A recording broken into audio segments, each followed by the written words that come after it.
Boa noite a todos, sejam todos bem-vindos. Hoje, quarta-feira, dia 2 de abril de 2025, nós daremos prosseguimento ao estudo do capítulo 7. Espera só um minutinho que tem alguém tentando entrar, que é a Ana. O capítulo 7, que o tema é socorro espiritual. Então, hoje, quem irá coordenar nosso estudo é o Paulo de Tarso. Paulo, fica com você. Obrigado, Abadia. Boa noite a todos. Vou fazer a nossa oração inicial,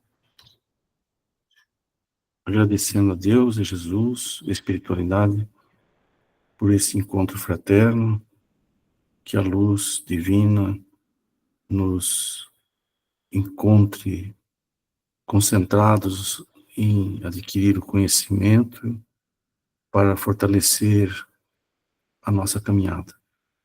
Que o amor de Jesus, de Maria, possam nos acompanhar e levar para aqueles que necessitam nossas humildes doações de energia e de paz. Que assim seja, graças a Deus.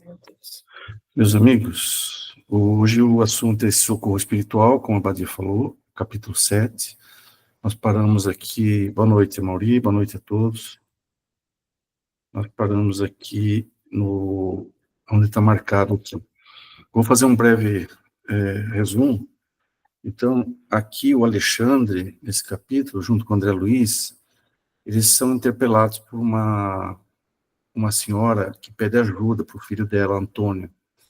Ele se encontrava moribundo na cama, sofrendo de problemas circulatórios, cerebrais, que depois veio a ser diagnosticado com uma trombose cerebral. Aí a equipe pediu pelo socorro de uma equipe de Francisco, é uma equipe que trata de pessoas moribundas, sofredores em fase terminal. Eles vêm até a equipe aqui, do André Luiz e do Alexandre, e o Francisco pede para trazer, o Alexandre pede para o Francisco trazer alguém que seja médium, encarnado, para uma doação de ectoplasma ali, para realizar o tratamento. Aí eles realizam o tratamento e conseguem desobstruir a artéria e constituir uma espécie de uma moratória para ele ali por 5 meses, porque o Antônio sofria ele tinha questões a serem resolvidas com a família, coisas importantes, que foi julgado que seria importante para a espiritualidade, seria de benefício para todos, então ele recebeu essa moratória. Bom, terminada, teve sucesso isso aí, a mãe ficou incumbida de intuir ele, né, de ajudá-lo a não se preocupar tanto com aquela situação financeira e tudo mais, para que ele conseguisse, né, manter esse equilíbrio. Terminado esse processo, eles voltam para a via pública, ou seja, para a rua. Então, aí eu vou continuar aqui onde está marcado. Vocês estão vendo bem aí, direitinho? Tá, beleza. Na via pública, pedi ao instrutor me pusesse em contato mais íntimo com o irmão Francisco, que nos acompanhava, solícito. Alexandre, afável, como sempre, atendeu-me aos desejos. Então, André Luiz queria entrar em contato e saber um pouquinho mais sobre o trabalho do irmão Francisco. Aí o irmão Francisco falando, né? Nossa pequena expedição, esclareceu o chefe do agrupamento, depois de trocar comigo palavras muito cordiais, é uma das inumeráveis turmas de socorro que colaboram nos círculos da crosta. Somos milhares de servidores nessas condições, ligados a diversas regiões espirituais mais elevadas. André Luiz pergunta, né, seu núcleo procede de nossa colônia? Sim, e temos nossas atividades entrelaçadas com as tarefas de vários instrutores de nosso lar. E há tarefas especializadas para cada grupo dessa natureza? Perfeitamente. O nosso, por exemplo, acentuou Francisco Gentil, destina-se ao reconforto de doenças graves e agoniantes, de De modo geral, as condições de luta para os enfermos são mais difíceis à noite. Os raios solares, nas horas diurnas, destroem grande parte das criações mentais inferiores dos doentes, em estado melindroso, não acontecendo mesmo à noite, quando o magnetismo lunar favorece as criações de qualquer espécie, boas ou más.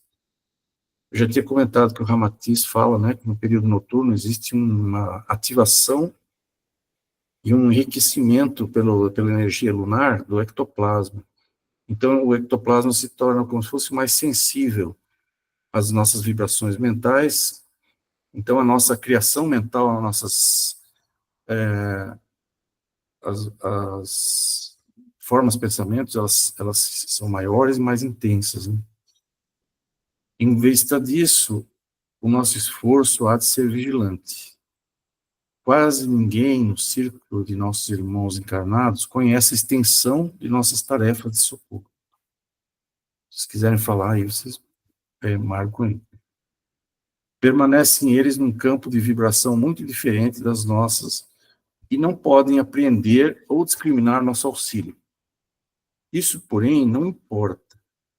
Outros benfeitores muito mais elevados que aqueles dos quais podemos guardar conhecimento direto, velam por nós e inspiram-nos devotadamente no campo das obrigações comuns, sem que vejamos a sua forma de expressão nos trabalhos referentes aos divinos desígnios. Então, essas equipes são verdadeiras anônimas, né? Elas trabalham com pessoas moribundas, nos hospitais, nos leitos das casas, e elas resolvem muita situação, tanto facilitando o desencarne, como às vezes fazendo essa moratória, às vezes resolvendo uma série de coisas, e eles não recebem, assim, nenhum reconhecimento, nem nada, e que o objetivo não é esse mesmo. Mas, como ele fala aqui, eles recebem um reconhecimento muito maior de equipes de espíritos mais, em planos mais altos, que estão ali para apoiá-los e para dirigir desses planos mais altos esse trabalho, né? É isso que dá para entender aqui. E são milhares de equipes, pelo que ele fala, né? Centenas a milhares. E isso lá ligado ao nosso lar, mas eu acredito que cada cidade, região, estado, nós devemos ter também outras equipes nesse sentido, né? Bom, e talvez porque eu sorrisse, admirando-lhe o ideal de renúncia serena e santificante, o interlocutor também sorriu e acrescentou: sim, meu amigo, reclamar compreensão e resultado de criaturas e situações ainda incapacitadas para nos dar constitui-se exigência mais cruel que a solicitação de recompensas imediatas. Era bem a verdade convincente. Mantinha-se o irmão Francisco dentro da lógica mais elevada. Os que auxiliam alguém interessados no reconhecimento ou na compensação quase sempre permanecem de olhos cerrados para o concurso divino invisível que de mais alto recebem. Exigem que outros identifiquem a posição de benfeitores, mas nunca se recordam de que amigos sábios e desvelados lhes oferecem a melhor cooperação de planos superiores, sem deles reclamarem a mínima nota de gratidão pessoal. Acho que aqui está claro, né? Aí agora o Francisco faz uma longa observação, né, nesse mesmo tema aí, das pessoas que muitas vezes realizam as coisas, mas são auxiliados por outros de planos mais altos e não reconhecem. São muitos os irmãos afins, continuou o meu interlocutor, interrompendo minhas reflexões íntimas, que se reúnem depois da morte do corpo em tarefas de amparo fraternal, quando já alcançam os primeiros degraus da escada de purificação. Do que me é possível ajuizar, semelhantes trabalhos são dos mais eficientes e dignos em favor dos homens. Raramente os companheiros encarnados, quando em excelentes condições de saúde física, podem compreender as aflições dos enfermos em posição desesperadora ou dos moribundos prestes a partir. Nós outros, porém, no quadro de realidades mais fortes, sabemos que muitas vezes é possível efetuar realizações deveras sublimes de natureza espiritual em poucos dias, nestas circunstâncias, depois de largos anos de atividades inúteis. No leito da morte, as criaturas são mais humanas e mais dóceis. Disse-aí que a moléstia intransigente enfraquece os instintos mais baixos, atenua as labaredas mais vivas das paixões inferiores, desanimaliza a alma, abrindo-lhe em torno interstícios abençoados por onde penetra a infinita luz. E a dor vai derrubando as pesadas muralhas da indiferença, do egoísmo cristalizado e do amor próprio excessivo. Então é possível o grande entendimento. Lições admiráveis felicitam a criatura, que palidamente, embora, percebe a grandeza da herança divina. Acentua-se-lhe o heroísmo e gravam-se-lhe no coração, para sempre, mensagens vivas de amor e sabedoria. Na noite espessa da agonia, começa a brilhar a aurora da vida eterna. Pura poesia. E, aos seus clarões indistintos, nossos princípios são facilmente aceitos, a sensibilidade demonstra características sublimes e a luz imortal lança fontes de infinito poder nos excessos do espírito. Pois não, Maurício? Boa noite, pessoal. Que bonito, né? Que bonito. E diz que nos hospitais tem orações mais sinceras do que em qualquer outro canto, né? E muitas vezes está relacionado a isso que ele acabou de trazer para a gente. Então, primeiro, achei incrível esse trabalho que eles fazem aí, ligado ao nosso lar, e pareceu um grande SAMU espiritual. Então, os caras vêm de pronto, assim, e dão uma assistência lá imediata, né? Assim como fizeram a chamada daquela senhora para cuidar do filho dela, né? Lembrar que o filho também estava naquela situação por ele criar preocupações, ele mesmo, né? Estava rodando aquelas preocupações na cabeça dele e gerando o problema dele, que a gente achou que fosse um derrame, né? Alguma coisa assim, uma AVE.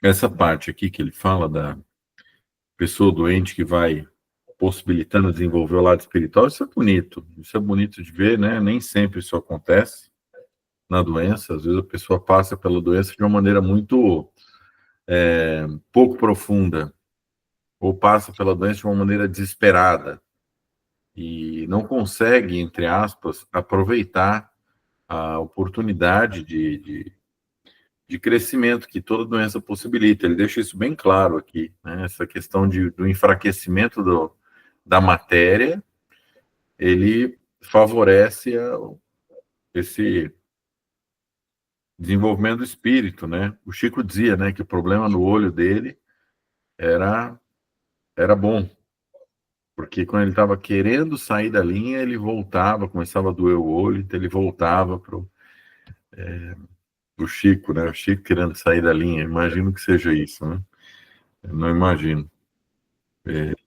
Mas assim, então existe esse papel, né, aqui nossa Hospital Escola Planeta Terra, ele tem essa característica, essa necessidade ainda, a gente sabe, nessa nossa atual existência aqui de expiação e prova em transformação, né, mas ainda em expiação e prova,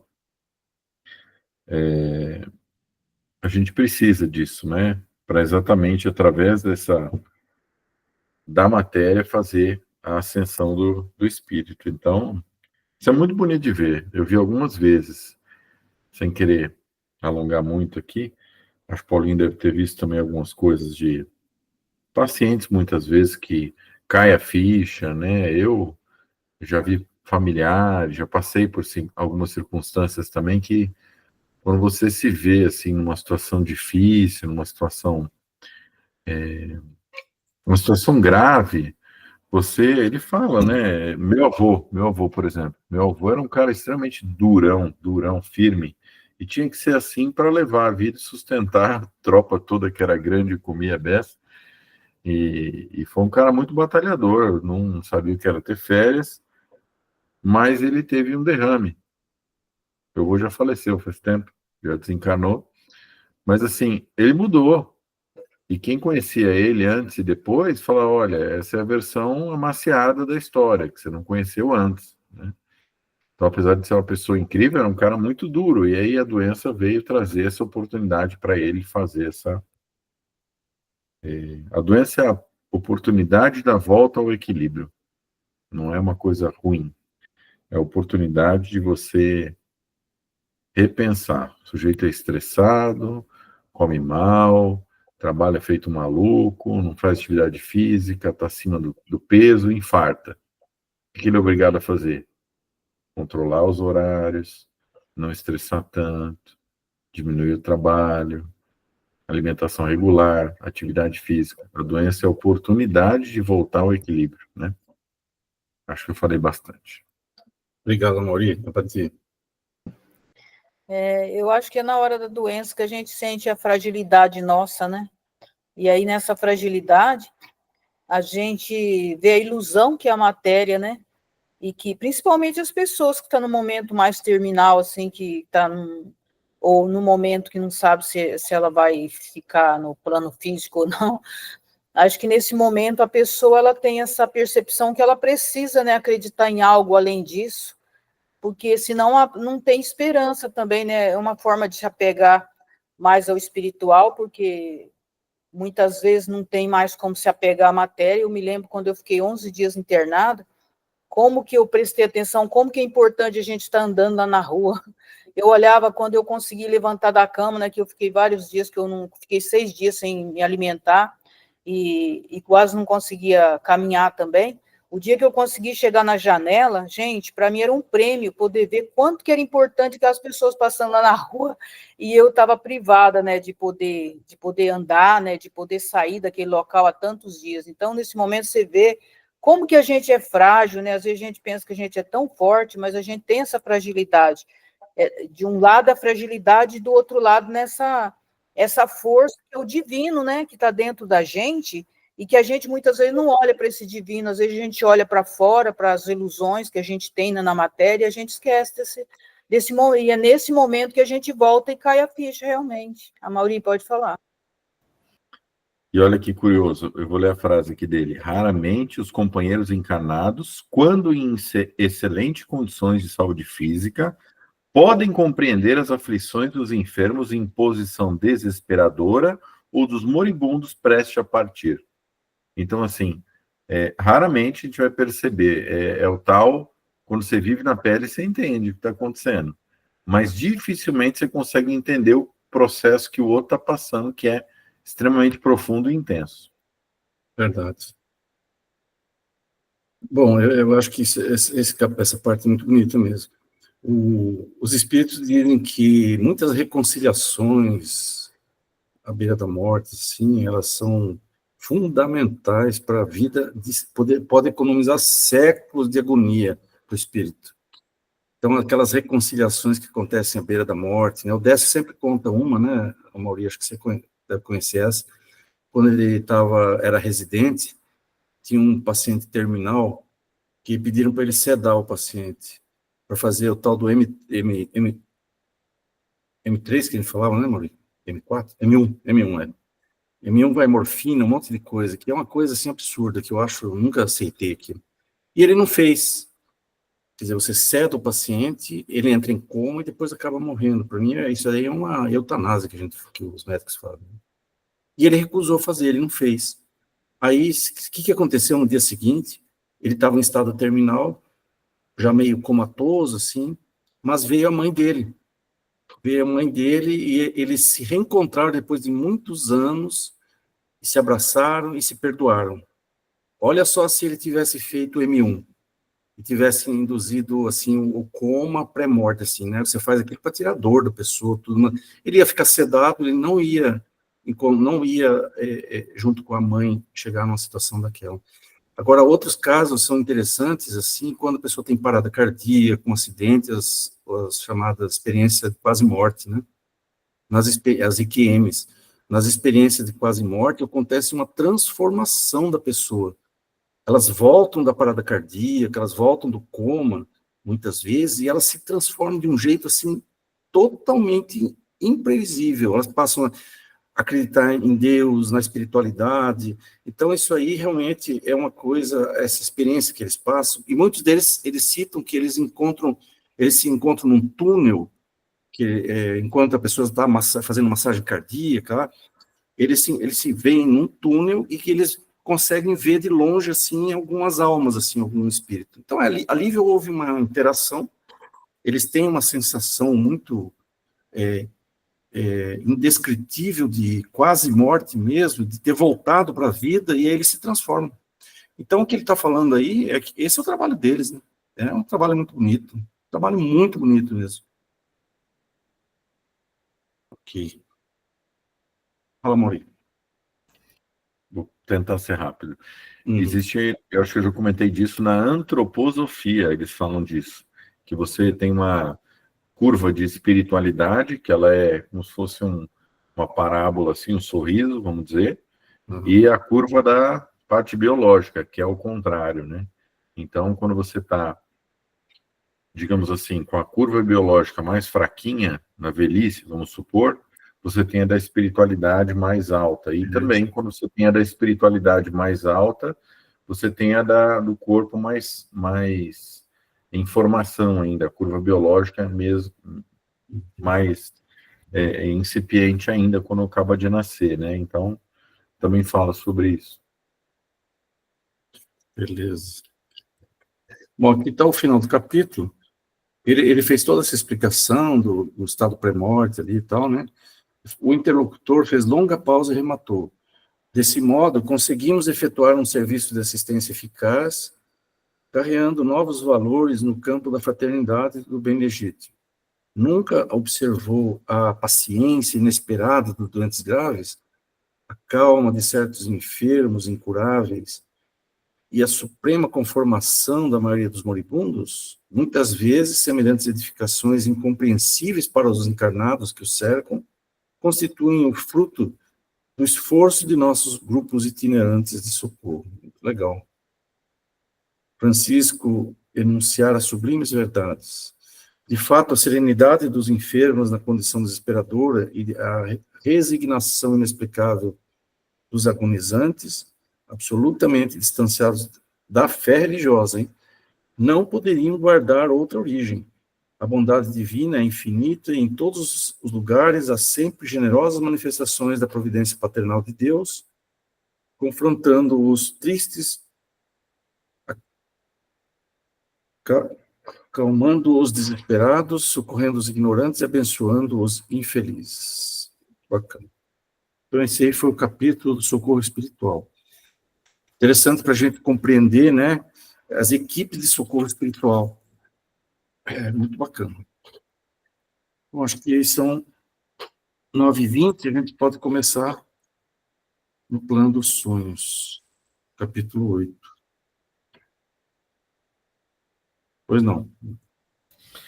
Essa parte da aceitação que ele coloca aí, a paciência inesperada, doentes graves, a calma de certos enfermos incuráveis, a suprema conformação da maioria dos moribundos, isso tem a ver com o trabalho dos cuidados paliativos. Então, a turma vai fazendo, imagino eu, um preparo para o desencarne e em conjunto com o pessoal do lado de lá, né? Já vai preparando o sujeito aqui para chegar mais tranquilo do lado de lá. E então, o ideal é chegar à aceitação, ao entendimento, a essa serenidade, ok, estou morrendo, tenho esse problema de saúde sério, que provavelmente vai me levar, eu vou embora em pouco tempo, e vou estar sereno, vou escolher fazer tais e tais coisas nesse tempo que eu tenho, e aceita isso, e reconcilia. Então, isso é escopo dos cuidados paliativos. Isso mesmo. Cuidados paliativos que existem aqui e lá do outro lado, né, Maurício? Agora, tem a questão do... Esqueci o que eu ia falar. Vamos lá. Plano dos sonhos, capítulo 8. Bom, aqui eles continuam, eles terminaram essa assistência lá para o Antônio, o Francisco, aí eles vão continuar juntos, vocês vão ver aqui no plano do sonho. O Francisco, Alexandre, a sua equipe, e o André Luiz. Após alguns minutos de conversação encantadora, o irmão Francisco cercou-se do orientador, que é o Alexandre, né, indagando sobre os objetivos da reunião da noite. Sim, esclareceu Alexandre afável, teremos algum trabalho de esclarecimento geral, amigos nossos, relativamente a problemas de mediunidade e psiquismo, sem minúcias particulares. Se nos permite, tornou o interlocutor, estimaria trazer alguns companheiros que colaboram frequentemente conosco. Seria para nós grande satisfação vê-los aproveitando os minutos de sono físico. Então, são os encarnados, né, que colaboram em grande quantidade aí com as equipes de socorro, como foi o caso do Afonso. No capítulo anterior, eles trouxeram o Afonso para doar fluido vital ali no tratamento. Então, o Alexandre queria trazer esses encarnados, né, para participar da palestra. Sem dúvida, destina-se o serviço de hoje. Preparação de colaboradores nossos, ainda encarnados na crosta. Estaremos à sua disposição e receberemos seus auxiliares com alegria. Francisco agradeceu sensibilizado e perguntou, poderemos providenciar? Imediatamente, explicou o instrutor, sem hesitação, conduza os amigos ao sítio de seu conhecimento. Afastou-se o grupo de socorristas, deixando um verdadeiro mundo de pensamentos novos. Segundo informações anteriores, Alexandre dirigiria naquela noite pequena assembleia de estudiosos e, assim que nos vimos a sós, explicou-me solícito. Nosso núcleo de estudantes terrestres já possui certa expressão numérica. No entanto, faltam-lhes determinadas qualidades essenciais para funcionar com pleno proveito. Em vista disso, é imprescindível dotar os companheiros de conhecimentos mais construtivos. Então, as equipes espirituais, elas montam, né, pequenos grupos de estudo com os médiuns e com todas as pessoas envolvidas no trabalho ao bem, e vão esclarecendo e levando mais conhecimento para a equipe, né? Eu acho que isso aí é o mínimo que tem que ser feito, né? Porque cada vez mais nós vamos ver essa interação entre o plano espiritual e os encarnados, né? A partir de agora, desse período, os trabalhos vão ser mais intensos, né? Essas calamidades, como agora teve um terremoto em Mianmar, né? E outras calamidades que a gente vê, possivelmente eles devem ser mais requisitados ainda, deve ter planos, né, de socorro mais intenso para os recém-desencarnados em situação de tragédia.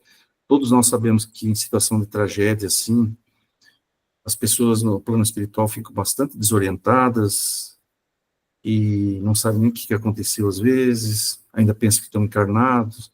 E aí tem que entrar o esclarecimento, o passe, uma série de coisas que eu acredito que essas equipes de socorro devem atuar de forma intensa, né? Tem muito trabalho. E como julgasse útil fornecer-me informações pessoais destinadas à minha própria elucidação, acrescentou gentilmente. E os irmãos que comparecem, indaguei curioso, conservam a recordação integral dos serviços partilhados, estudos levados a efeito e observações ouvidas? Acho que a dúvida dele é bem lógica, né? Será que os encarnados, eles vão lembrar dos ensinamentos? Alexandre pensou um momento e considerou. Mais tarde, a experiência mostrará você como é reduzida a capacidade sensorial. O homem eterno guarda a lembrança completa e conserva consigo todos os ensinamentos, intensificando-os e valorizando-os, de acordo com o estado evolutivo que lhe é próprio. Pois não, Maurício? Eu tive a impressão de ter... a gente pulou uma partezinha. Não, mas pode ser que o meu texto aqui, por exemplo, eu achei estranho o português dele mesmo. Peraí. Não pulamos nada, apenas que o português aqui, o meu... Deixa eu ver aqui. Eu tive a impressão, achei, posso estar enganado. Porque aí ele fala assim, conjugar se fornecer-me informações pessoais destinadas à minha própria elucidação, acrescentou-se gentilmente. Aí Sim, eu ele... falei. E os irmãos que comparecem daquele curioso? Conservaram, conservam a recordação. Ah, sim, Maurício. Não, o meu está diferente. É? O Uhum. que tem aqui? E os irmãos... Atendendo às injunções dessa ordem, estabeleci um curso de esclarecimento metódico para melhorar a situação. Nem todos sabem valer-se das horas, sono físico para incentivo de semelhantes aquisições, mas se alguns lavradores mais corajosos não se dispuserem a cultivar algumas sementes a fim de iniciar-se mais tarde a cultura intensiva, jamais a comunidade ruralista alcançará a lavoura farta. E sorridente acentuou. Contamos nosso centro de estudos com número. Essa parte não tem, né? Não. É legal. O meu não tem esse texto. Eu tô vendo acredito. nesse aqui, ó, nesse... Não, eu tenho esse livro aí, eu tenho esse aí, mas eu estou lendo o PDF de uma versão. Eu tenho esse aí. Mas eu estou lendo o PDF, Maurício, de uma versão anterior. Então pode ser isso, né? Pode ser isso. Desculpa. Não, tá certíssimo. Obrigado. Mas aí depois, onde é que continua aqui, Maurício, no meu PDF aqui? Você terminou aí uma leitura. É o Onde é que Alexandre. Fala, Alexandre. Alexandre, pensou um momento, considerou. Fala isso aí. Perfeito. Então, Alexandre pensou um momento e considerou. Mais tarde, a experiência mostrará... Olha aqui, ó. Tem um artigo aqui, Abadil, não? Não é a você? A experiência mostrará a você como é reduzida, né? Falta aí, né? Um artigo, né? O meu tá exatamente assim. Mais tarde, a experiência mostrará a você como é reduzida a capacidade sensorial. Isso. Então, se a gente dá para ver já que essa versão PDF às vezes é feita para uma reprodução para o pessoal assim compartilhar, e às vezes deve pular algumas coisas, tem alguns erros, por exemplo. Está faltando o A aqui, a você. Como é reduzida a capacidade sensorial? Mas o Amaury vai acompanhando aí, né, Amaury? Qualquer coisa você avisa a gente. O homem eterno guarda a lembrança completa e conserva consigo todos os ensinamentos, intensificando-os e valorizando-os, de acordo com o estado evolutivo que lhe é próprio. O homem físico, entretanto, escravo de limitações necessárias, não pode ir tão longe. O cérebro de carne, pelas injunções da luta, a que o espírito foi chamado a viver, é aparelho de potencial reduzido, dependendo muito da iluminação de seu detentor. No que se refere à fixação de determinadas bênçãos divinas. Desse modo, André, o arquivo de semelhantes reminiscências no livro temporário das células cerebrais é muito diferente nos discípulos entre si, variando de alma para alma. Só que aqui ele está se referindo, na minha visão, às lembranças de coisas que realmente aconteceram, porque muitas vezes a pessoa pode sonhar muitas coisas aqui, que na verdade são perturbações do sonho, são aquelas coisas que o Freud falava lá, uma série de desejos, uma mistura de coisas. Isso não quer dizer que a pessoa seja iluminada, como ele disse aqui, né? Dependendo muito da iluminação do seu detentor. Quer dizer, sonhar muito não quer dizer que a pessoa é iluminada. Eu acho que ele está se referindo aqui a você ter sonhos. Como é que é o nome que o Adão usa lá? Um sonho. É um sonho que você participou de alguma coisa mesmo, algum ensinamento que você É o trouxe. desdobramento. É o Um sonho desdobramento. acho que é lúcido. Um sonho com lucidez, assim, né? Não, você lembra das palavras, você lembra do ensinamento todo.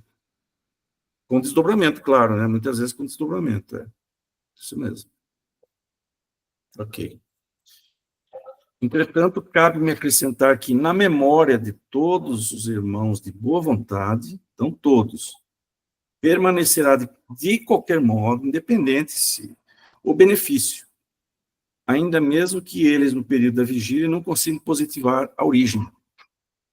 As aulas, no teor daquela que você assistirá nesta noite, são mensageiras de inexprimíveis utilidades práticas. Em despertando na crosta, depois delas, os aprendizes experimentam alívio, repouso e esperança, a par de aquisições de novos valores educativos. Esses dias eu acordei desse jeito aí, falei, estou me estranhando, uma paz, uma capacidade de raciocínio. Foi acontecer alguma coisa, mas não lembrava de nada. Mas eu falei, alguma coisa aconteceu. É certo que não podem reviver os pormenores, mas guardarão a essência, sentindo-se revigorados de inexplicável maneira para eles, não só a retomar a luta diária do corpo físico, mas também a beneficiar o próximo e combater com êxito as próprias imperfeições. Seus pensamentos tornam-se mais claros, os sentimentos mais elevados e as preces mais respeitosas e produtivas, enriquecendo-se-lhes as observações e trabalhos de cada dia. Muito bacana.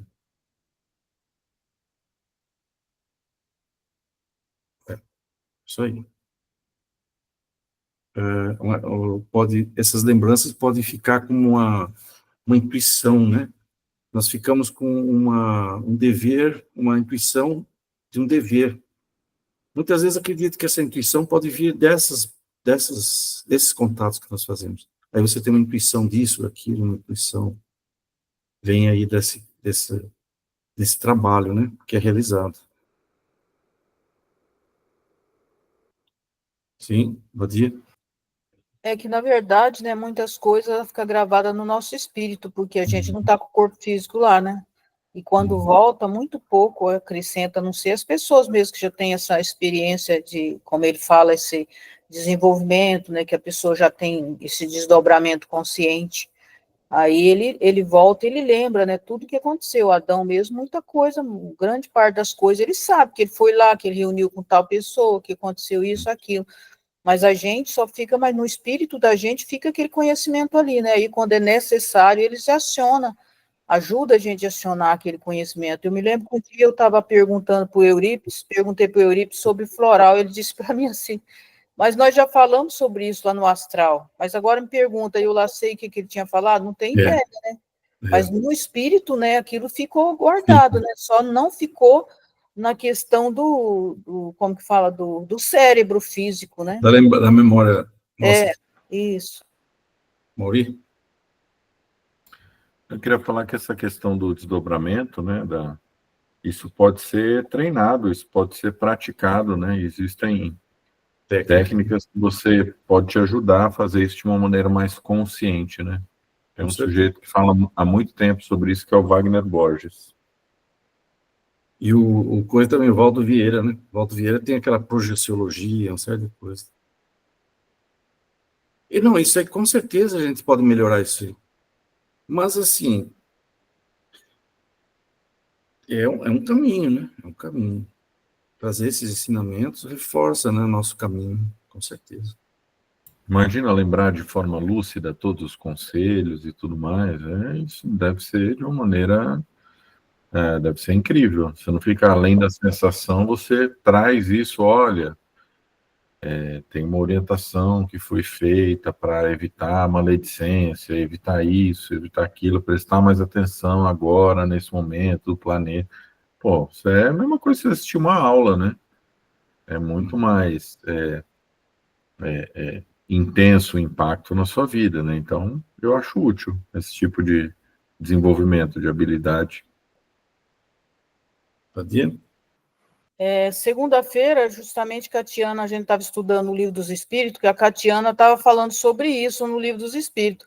Eles diziam o quê? Por que a gente não recorda? A gente não recorda porque se a gente recordasse de todo aquele lugar que é diferente desse lugar aqui, que é muito mais feliz, por exemplo, a gente ia perdendo o gosto por essa vida da matéria, porque aí seria muito difícil, porque a gente lembraria de tudo que a gente viveu lá naquele plano, e aí corre-se o risco da pessoa ir querendo cada vez mais, ter mais essa intensidade de voltar, de não ficar aqui. Então, ele disse no Livro dos Espíritos que é por isso que a gente não recorda de tudo isso, porque isso é providencial da espiritualidade, na verdade.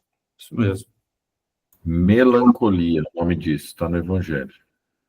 O André Luiz fala, né, que é da lei que não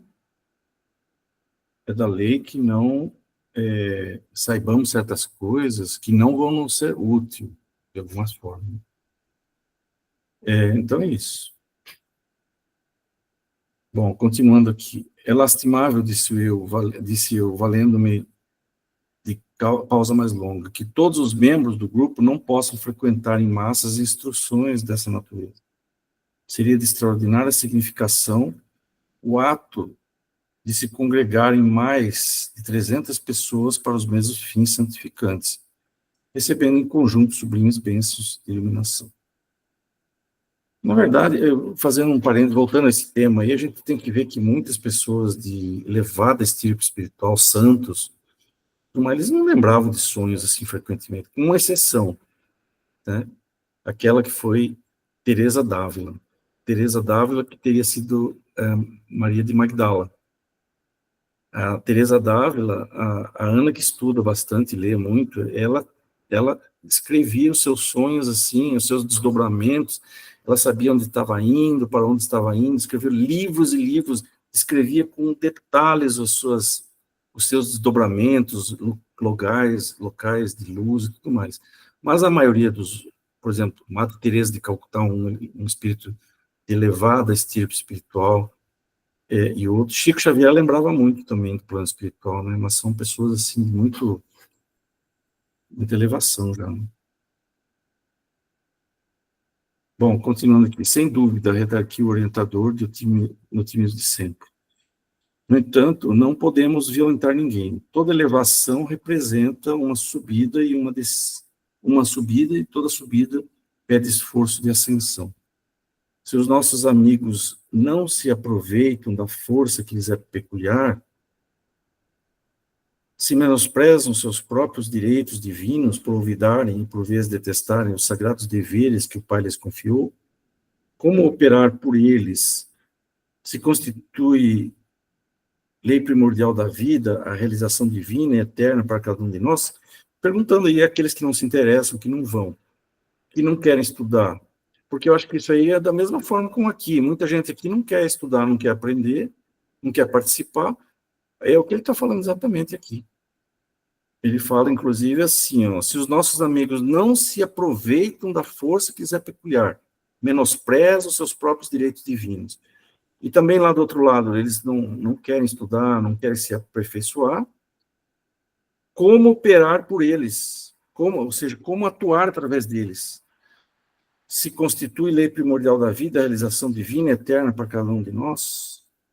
A observação era profunda e indiscutível.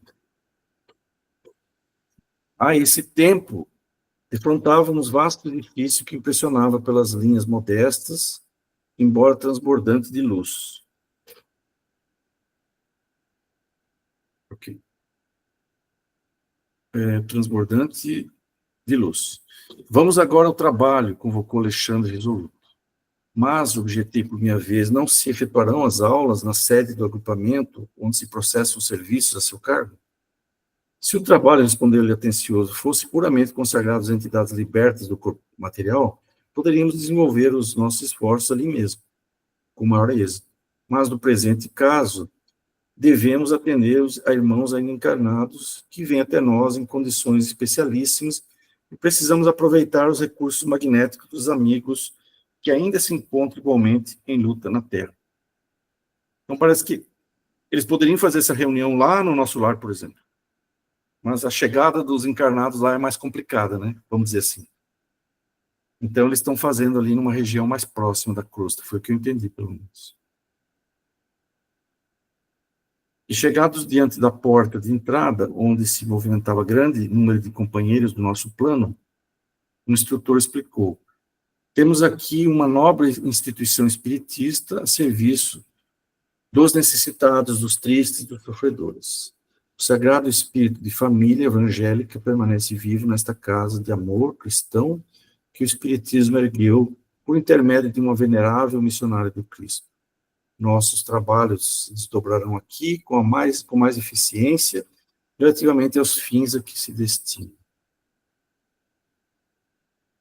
Como é interessante, acentuei, o fato de necessitarmos dos ambientes domésticos para instruções aos companheiros encarnados.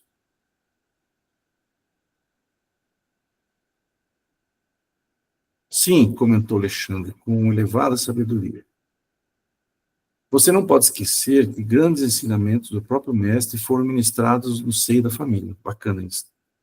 Pelo que eu entendi, vocês me corrigem se estiver errado, eles estão na casa do Antônio ainda? Do jeito que eles estão falando aí, que tem que ser numa casa, uma... Nobre instituição espiritista, acho que é no centro. No centro, né? Tá, é isso mesmo. Temos aqui uma nobre instituição espiritista a serviço dos necessitados, dos tristes, dos sofredores. Eles tinham caminhado, é verdade, eles tinham se movido de lá, é verdade, tem razão, obrigado, mãe. Então, ele comentando aqui que Jesus realmente ministrava muitos dos seus ensinamentos na casa de famílias, né? A primeira instituição visível do cristianismo foi o lar pobre de Simão Pedro, em Cafarnaum. Uma das primeiras manifestações de Nosso Senhor diante do povo foi a multiplicação das alegrias familiares numa festa de núpcias em pleno aconchego do lar. Muitas vezes visitou Jesus as casas residenciais de pecadores confessos, acendendo novas luzes aos corações. A última reunião com os discípulos verificou-se no cenáculo doméstico. O primeiro núcleo de serviço cristão em Jerusalém foi ainda a moradia simples de Pedro, estando então transformado em baluarte inexpugnável da nova fé. Inegavelmente, todo o templo de pedra dignamente superentendido funciona qual farol no seio das sombras, indicando os caminhos retos aos navegantes do mundo. Mas não podemos esquecer que o movimento vital das ideias e realizações baseia-se na Igreja Viva do Espírito, no coração do povo de Deus. Sem adesão do sentimento popular, na esfera da crença vívida, no âmago de cada um, qualquer manifestação religiosa reduz-se a mero plano culto externo. Por isso mesmo, André, no futuro da humanidade, os templos materiais do cristianismo estarão transformados em igrejas-escolas, igrejas-orfanatos, igrejas-hospitais, onde não somente o sacerdote da fé vincule a palavra de interpretação, mas onde a criança encontre arrimo e esclarecimento, o jovem a preparação necessária para realizações dignas do caráter do sentimento, o doente o remédio salutar, o ignorante a luz, o velho o amparo e a esperança. O espiritismo evangélico é também grande e restaurador das antigas igrejas apostólicas, amorosas e trabalhadoras. Seus intérpretes fiéis serão auxiliares preciosos na transformação dos parlamentos teológicos em academias de espiritualidade, das catedrais de pedra em lares acolhedores de Jesus. Pois não, Murilo? Eu acho que eles procuravam essa instituição aqui, essa instituição espiritista, para ter uma vibração melhor e tudo mais. Sim. Mas é legal essa frase que ele fala de Jesus e as várias realizações em vários locais, né? Que fica muito clara a onipresença de Deus, né?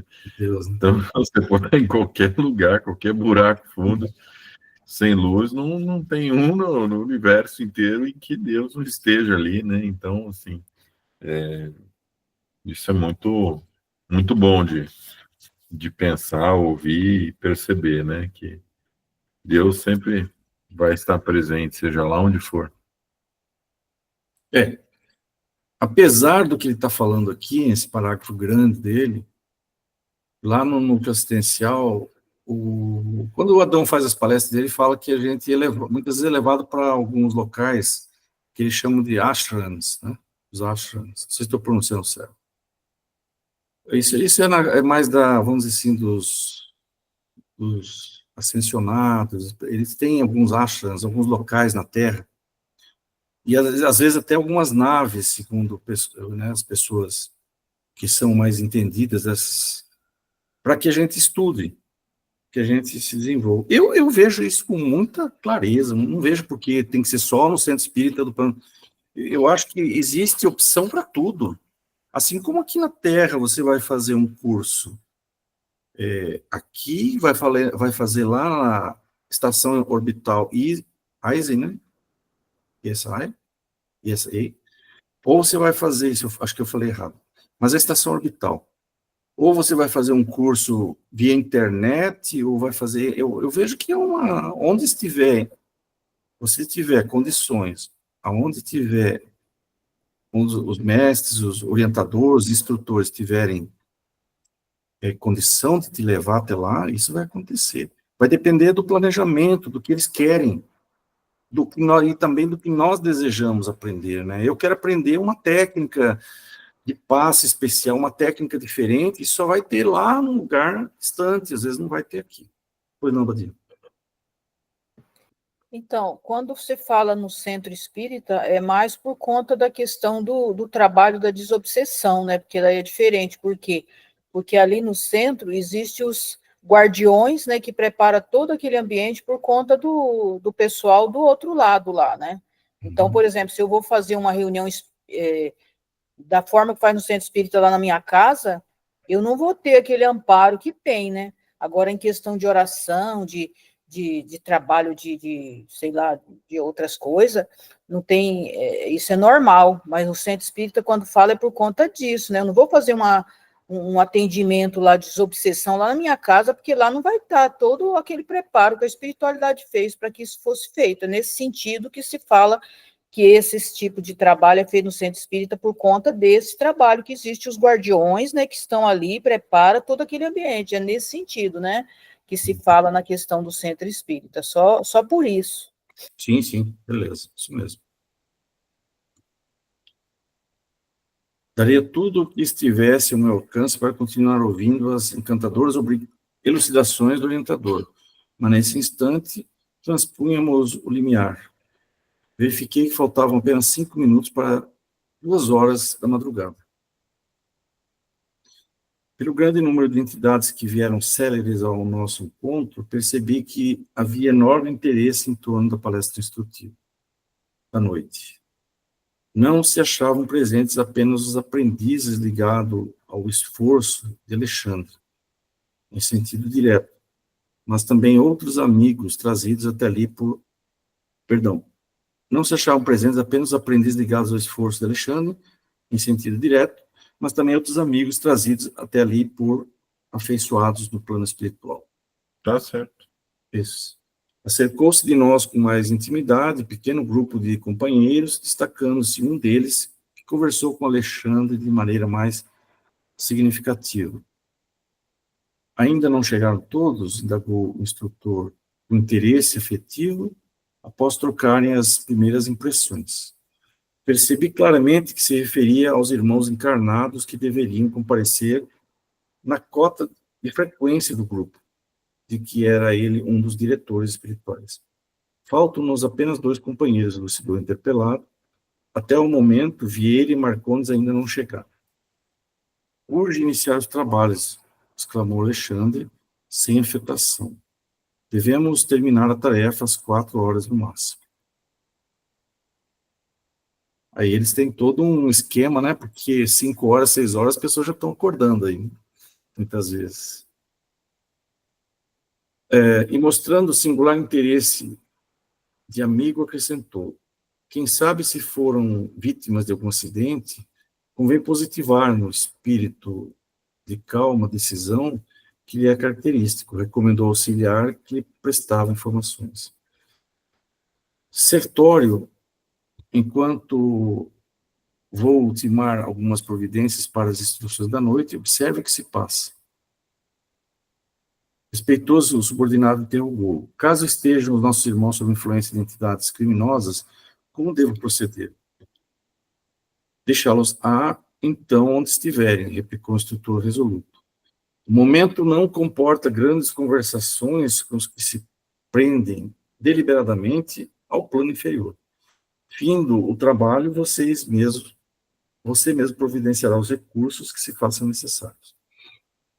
Dispunha-se o mensageiro a partir, quando o orientador, percebendo-me o ardente interesse em acompanhá-lo, acrescentou: Se deseja, André, poderá seguir colaborando com o emissário em serviço. Sertório terá prazer em sua companhia.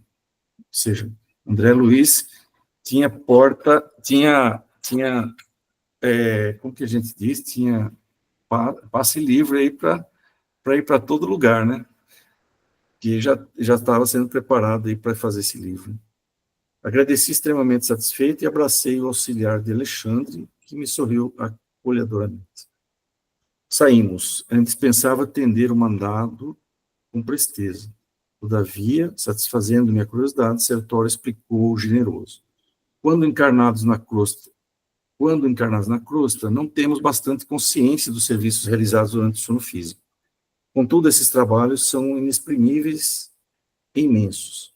Se todos os homens prezassem seriamente o valor da preparação espiritual, diante de semelhante gênero de tarefas, certo, efetuariam as conquistas mais brilhantes dos domínios psíquicos, ainda mesmo quando ligados aos envoltórios inferiores. Infelizmente, porém, a maioria se vale inconscientemente do repouso noturno para sair à caça de emoções frívolas ou menos dignas. Relaxam-se as defesas próprias e certos impulsos longamente sopitados durante a vigília extravasam em todas as direções por falta de educação espiritual, verdadeiramente sentida e vivida. Isso aqui é bem de Freud mesmo, hein? Relaxa-se as defesas próprias e certos impulsos longamente sopitados, ou seja, os desejos, né, que estão na teoria de Freud, ó, os desejos durante a vigília. Então, aquilo que você deseja ali durante o dia, extravasa em todas as direções por falta de educação espiritual. E aí você se vê enredado naquela nuvem de pensamentos, desejos desordenados ali, e não consegue se libertar para as coisas. Então, o que nós fazemos, pelo que a gente vê, né, o que você faz e pensa durante o dia vai acabar refletindo profundamente no equilíbrio, no desdobramento do sono lá, mais para frente. Maurício. Eu fiquei impressionado que ele fala que a maioria, né, e assim, não é só o que a gente viu no dia, é o que você carrega no seu âmago. Se você é festeiro, se é bagunceiro, você vai para boate, vai para festa, vai para balada, vai para qualquer lugar desse, né, que tem ressonância com a tua vibração, né, com a tua... assim, isso é difícil, né? Se a maioria... Desculpa interromper, mas aí até eu entendo, porque a pessoa ainda não está no caminho ainda, Maurício. Agora eu estou pensando em pessoas que já estão no caminho. Mas a gente fica super preocupado com o assunto durante o dia, envolvido com o assunto, manifestando desejo. A gente já está no caminho, já estamos aí querendo melhorar, tudo mais. Mas às vezes, olha só o meu raciocínio, vê se vocês concordam. Aí eu estou num dia especial, super preocupado com alguma coisa, envolvido com uma preocupação. Quando chegar à noite, é o que ele está falando aqui, ó. Relaxa-se as defesas próprias. E certos impulsos longamente desejados, sopitados e desejados. Então, impulsos longamente desejados durante o dia, aquilo que nós estamos fazendo durante o dia, aí eles vão, ó, extravasos em todas as direções por falta de educação espiritual, verdadeiramente sentida e vivida. Aí eu estou trazendo assim para nós que estamos aí tentando, né, fazer lutando por alguma coisa. Badia? Antes da Badia falar, eu interrompi o Amaury Badia, tá? Deixa eu terminar aqui. Não, era isso. Era exatamente isso. Só fiquei meio boquiaberto, meio espantado, assim, e é um pouco, assim, curioso, né? Porque, assim, qual a diferença de você estar desdobrado ou você estar acordado e não dormindo? Nenhuma, né? Então, vergonhoso, né? Vergonhoso de fazer bagunça durante o sono, sendo que é a mesma coisa, né? Só não faz de dia porque, sei lá, né? Porque como é que é? O id que manifesta esses desejos, né? Uhum. Aí o resto reprime, né? Mas assim, o sujeito dorme, o id vai afora. Vai afora. Isso aí. Badia? Mas é por isso que é importante o preparo para a hora de dormir, né? Para você serenar a sua mente. Por isso que os mestres falam na questão de meditar de manhã e meditar à noite antes de dormir, porque você precisa se preparar, porque quando você internaliza, você é serena também, né? Toda aquela questão de preocupação que você teve durante o dia, tudo aquilo. Então, se eu não me preparo, né? Eu estou ali, sei lá, estou aqui assistindo televisão, estou fazendo sei lá o quê, e daí, dali eu já vou para a cama e durmo, é diferente de eu parar, né? Interiorizar, serenar minha mente, meu interno. Claro que é isso que a Mauri falou, né? As nossas tendências, elas vão se libertar quando eu saio do corpo. Então, eu tenho que trabalhar isso também, mas eu acredito que quando você se prepara, né, não é à toa que eles pedem, né, para a gente, que a gente precisa desse preparo antes de dormir, né? Por exemplo, o Yogananda mesmo fala para a gente pedir, por exemplo, para que a gente, eu sempre à noite eu peço, inclusive, para que meu corpo físico seja cuidado enquanto eu estou fora do corpo. Eu peço também que eu não fique vagando por aí, que eu ou vou estudar ou que eu vou continuar trabalhando, né, no serviço, que o meu mentor, peço, sei lá, mentor, o anjo da guarda, né, às vezes a pessoa pode, o anjo da guarda, pedir para que ele, né, encaminhe, para que a gente aproveite esse momento, porque nós estamos continuando vivendo, né, a gente não para a nossa vida ali só porque o corpo físico está dormindo. Pelo contrário, eu acho que a gente tem possibilidade maior ainda de estar fazendo algo, né, fora da nossa personalidade, na verdade, algo mais internalizado. Então, acho que a gente tem que sempre preparar nesse sentido, sabe mesmo, até de pedir ajuda. Eu toda noite eu faço isso para ver, né? Eu não sei, não tenho consciência, mas eu espero, né, que eu não faça tanta besteira. Talvez até eu faça, sei lá. Mas acho que a gente tem que prestar atenção nos nossos sonhos também, sabia? Porque que tipo de sonho eu ando tendo, né? De acordo com o tipo de sonho que eu ando tendo, eu já sei mais ou menos aonde que eu ando por aí, né? Exatamente. Com a sensação que você acorda, né? Pode ser a sensação boa dessas reuniões, ou pode também ser acordar tonto e foi para festa tomar bebida alcoólica espiritualmente com outra pessoa, sei lá eu, né? Pode acordar mal também, tonto, zoró, né? Mas olha, a gente tem que lembrar, já estamos no horário aqui, que muitas vezes nós trazemos no sonho experiências ruins de outras vidas também. Nem sempre você está vagando aqui em festa, nós trazemos muita coisa de outras vidas. Então, é como a Badia falou, nós temos que prestar atenção para fazer esse discernimento, essa coisa. Às vezes você traz coisas, e o sonho também depura energias ruins também, muitas vezes. Eu me lembro de uma classificação que dizia que eram 3 tipos de sonho, que você poderia, eu li num livro, não lembro qual. Você podia ter sonho de desdobramento, experiências que você teve, coisas do dia que você sonhou e que estão lá no seu interior, no seu âmago, psicologicamente falando, e coisas de outras existências. Ele dividia assim. Exatamente. Pessoal, temos 4 páginas ainda, acho que vamos ter que parar aqui, tá? 9 horas. Já tem 4 páginas aqui, 1, 2, 3, 4. Um pouquinho mais. É um capítulo muito interessante, a gente vai entender bem como é que funciona essa questão do sonho mais para frente. Ok.